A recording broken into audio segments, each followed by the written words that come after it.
Olá, eu sou o professor Diogo Comba, o Diogão da redação de Português e Literatura também. É assim que você me encontra, aqui no YouTube e em outras redes sociais. Professor Diogo Comba.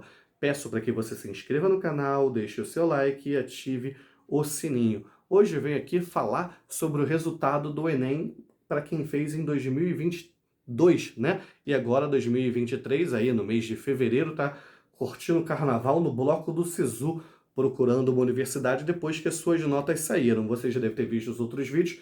Nesse vídeo aqui vou falar sobre a proposta de intervenção. Cara, muita gente acha, né, que a proposta de intervenção é uma parte totalmente desvinculada do restante da redação. Durante um tempo, eu até falei isso dando aula, falando que a proposta de intervenção é um microcosmo, é um texto à parte dentro do próprio texto. É e não é. Eu sei que está parecendo confuso, mas deixa eu explicar para vocês. A proposta de intervenção, a grosso modo, são o quê? 6 ou 7 linhas lá, um parágrafo que vale 200 pontos, mas parágrafo esse que é consequência daquilo que você falou nos parágrafos anteriores. Se ela estiver totalmente desvinculada, dificilmente você vai conseguir uma boa nota, certo? Ela tem que estar vinculada à problematização que você fez anteriormente. Diante disso, ela vai precisar do quê? Vai precisar daquele primeiro período que é a tese. Como assim a tese? Você vai ratificar que o problema existe, beleza? A partir do que você discutiu acima, você vai ratificar que o problema existe. É muito comum, inclusive, no segundo parágrafo argumentativo, segundo ou terceiro parágrafo argumentativo, a pessoa, o candidato ou candidata, já dá uma espécie de deixa ali para o último parágrafo, para o parágrafo da proposta de intervenção. Depois, o que você coloca? Quem deve agir, certo? Pode ser um ministério, por exemplo.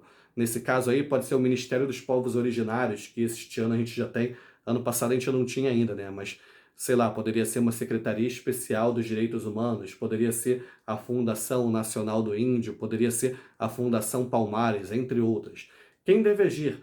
O que deve ser feito, certo? A gente está observando que atualmente na crise Yanomami, o próprio atual presidente do Brasil já se dirigiu até lá, certo? Com devido equipamento de segurança, estão inclusive destruindo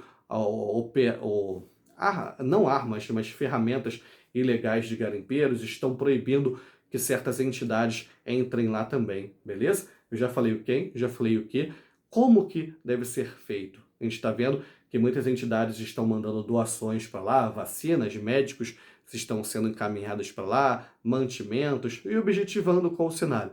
Objetivando um cenário que esses povos sejam devidamente respeitados lá na sua área. Muitas vezes a gente pega aquelas imagens da Amazônia, aquelas imagens vistas de cima, fotografadas por drone, por avião, radar, sabe-se lá o quê, e a gente observa, né, uma área gigantesca de destruição e às vezes só uma mancha verde onde é a terra indígena. Aí os indígenas que sofrem historicamente com a expansão da fronteira agrícola, com a questão do garimpo, com a questão da extração de madeira, entre outras questões que acabou resultando em toda essa crise vivida pelo povo Yanomami. Enfim, né? Eu continuo falando, falei quem deve agir, o que deve ser feito, buscando qual tipo de cenário, respeitando os direitos humanos, e é óbvio que você tem que conferir amplitude, a sua proposta de intervenção tem que ser execuível, ou seja, ela tem que ser uma proposta de intervenção que possa ser executada, certo? Ela tem que ter amplitude. E num caso como esse, por exemplo, né, falando dos Yanomami,